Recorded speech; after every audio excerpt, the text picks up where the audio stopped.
हैं कि किस तरह से यहाँ पर हंगामा चल रहा है।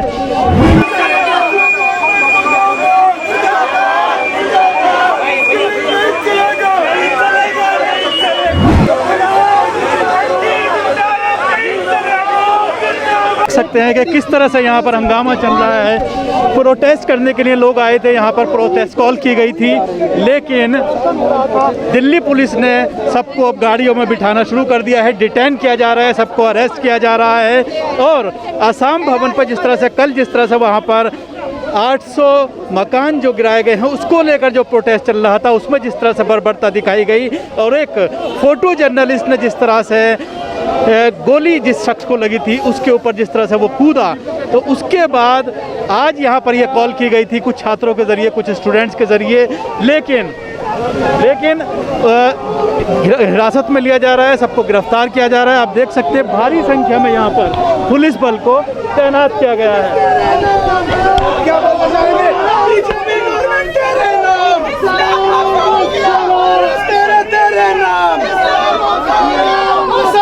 तेरे नाम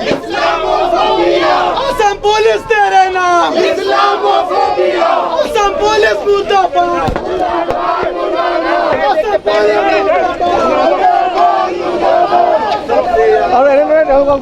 देख सकते हैं कि पुलिस जो है वो बस में बिठा करके सबको लेकर के जा रही है, जिन छात्रों को यहाँ पर डिटेन किया गया है। और ये चाणक्यपुरी का इलाका है, असम भवन है, जहाँ पर ये पूरा प्रोटेस्ट कॉल किया गया था। बहुत ही कम संख्या में लोग पहुँच पाए, लेकिन उसके साथ ही आप यहाँ पर सुरक्षा व्यवस्था देख सकते हैं कि कितनी बड़ी संख्या में यहाँ पर पुलिस बल को तैनात किया गया था। सुरक्षा के इंतजामात किए गए थे। जिस तरह से कल ये पूरी घटना घटी है असम में, और उसके बाद सोशल मीडिया पर जब ये वीडियो वायरल हुआ है जिसमें एक शख्स, एक फ़ोटोग्राफ़र, फ़ोटो जर्नलिस्ट पुलिस के साथ जो मौजूद था, जब पुलिस उसको गोली मारती है वो डंडा लेकर के, जब वो भाग रहा होता है सीने पर गोली लगती है और जब वो ज़मीन पर गिर जाता है, तो उसके बाद फ़ोटो जर्नलिस्ट उसके बॉडी पर कूदता है, लातें मारता है। उसके बाद थोड़ी देर वो रुकता है, लेकिन दोबारा फिर जो है वो दोबारा आता है और फिर दोबारा जो है उसके ऊपर कूदता है। और इस बर्बरता को लेकर सोशल मीडिया पर ज़बरदस्त आवाज़ उठाई जा रही है और सवालात खड़े किए जा रहे हैं कि आखिर एक फ़ोटो जर्नलिस्ट वो किस तरह, इस तरह से कैसे हरकत कर सकता है। ये एक बड़ा सवाल है। असम में हुई घटना को लेकर आज असम भवन चाणक्यपुरी में कुछ छात्र संगठनों ने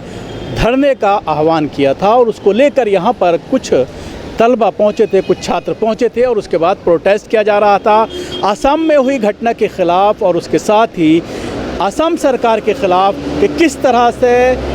ऐसे शख्स को जो हाथ में लाठी लेकर के पुलिस की तरफ आ रहा था उसके सीने पर किस तरह से गोली दागी गई और उसके बाद जो फ़ोटो जर्नलिस्ट ने उसके साथ किया, उसकी डेड बॉडी के साथ किया, उसको लेकर पूरे देश में सोशल मीडिया पर आवाज़ उठ रही है। और लोग सवाल कर रहे हैं कि एक फ़ोटो जर्नलिस्ट जिसको पत्रकार कहा जाता है, डेमोक्रेसी का चौथा स्तंभ कहा जाता है, उसका कर्तव्य, उसका काम ये कैसे हो सकता है कि वो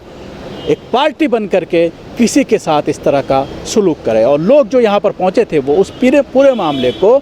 लिंचिंग के तौर पर देख रहे हैं और ये कह रहे हैं कि ये सरासर प्रशासन के ज़रिए, सरकार के ज़रिए, पुलिस के ज़रिए एक मुसलमान की लिंचिंग है। हालांकि 2 लोगों की जान गई है कल जो फायरिंग हुई थी प्रोटेस्ट करते हुए असम में, जिस तरह से 800 मकानात नेस्तो नाबूद कर दिए गए और लोग भारी बारिश में सड़कों पर बच्चों के साथ बैठने को मजबूर हुए। जो दृश्य हमने पहले आपको भी दिखाए थे, किस तरह से बच्चे, औरतें, प्रेग्नेंट औरतें किस तरह से रोड पर बैठने को मजबूर हैं। जुल्म की इंतहा है। 4000 के करीब ये लोग हैं और उसी को लेकर प्रोटेस्ट किया जा रहा था। लेकिन जिस तरह से कल वहाँ पर फायरिंग हुई और फायरिंग के बाद जो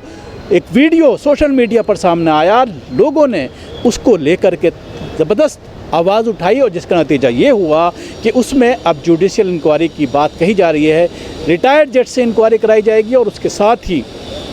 ये बात भी सामने आई है कि जो फ़ोटो जर्नलिस्ट है उसके ख़िलाफ़ FIR दर्ज कर ली गई है और उसको गिरफ़्तार भी कर लिया गया है। लेकिन अब ये देखने वाली बात होगी, क्योंकि यहाँ पर जो प्रोटेस्ट चल रहा था, अपना कैमरा पर्सन से कहूँगा, भारी संख्या में यहाँ पर पुलिस बल लगाया गया था असम भवन में, और जैसे ही कोई यहाँ पर पहुँच रहा है प्रोटेस्ट करने के लिए उसको गिरफ़्तार किया जा रहा है, उसको हिरासत में लिया जा रहा है। बार बार जैसे ही, क्योंकि बहुत ही कम संख्या में लोग यहाँ पर पहुँचे थे, उनको बस में बिठा करके पुलिस ले गई। और उसके बाद इक्का दुक्का जो लोग आए, जिन्होंने मीडिया से बात करने की कोशिश की, आप टीवी स्क्रीन पर देख रहे होंगे कि एक एक करके उनको छोटी छोटी गाड़ियों में बिठा करके दिल्ली पुलिस जो है वो चाणक्यपुरी थाने की तरफ लेकर चली गई। जाहिर सी बात है, इस पूरे मामले में जिस तरह से एक हक़ है प्रोटेस्ट करने का, अपनी आवाज़ उठाने का, लेकिन पिछले कई सालों से ये देखने में आ रहा है कि अगर कोई प्रोटेस्ट करना चाहता है, अपना आवाज़ उठाना चाहता है, तो उसकी भी इजाज़त नहीं दी जा रही है और उसको लेकर गिरफ्तार किया जाता है और हिरासत में ले जा करके उसके बाद शाम तक उसको छोड़ा जाता है। हालांकि जैसा कि मैंने पहले भी कहा, बहुत ही कम संख्या में लोग यहाँ पर पहुँचे थे, लेकिन अपनी आवाज़ उठाने की कोशिश की गई छात्र नेताओं के ज़रिए, छात्रों के ज़रिए, और इस पर अपना प्रोटेस्ट दर्ज कराया, जो एक जमहूरियत में सबका हक़ है, डेमोक्रेसी में सबका हक़ है कि कोई भी अगर उसको लगता है कि ये गलत हो रहा है, ये अत्याचार हो रहा है, ये जुल्म हो रहा है, तो उसके ख़िलाफ़ आवाज़ उठाना। और उसी के तहत यहाँ पर छात्र इकट्ठा हुए थे, लेकिन प्रोटेस्ट करने से पहले ही सबको पुलिस ने हिरासत में ले लिया और एक एक करके सबको थाने ले गई। दिल्ली से कैमरा पर्सन फैजी के साथ न्यूज़ मैक्स के लिए शकील अहमद।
छोड़ तो बहुत हो गए क्या?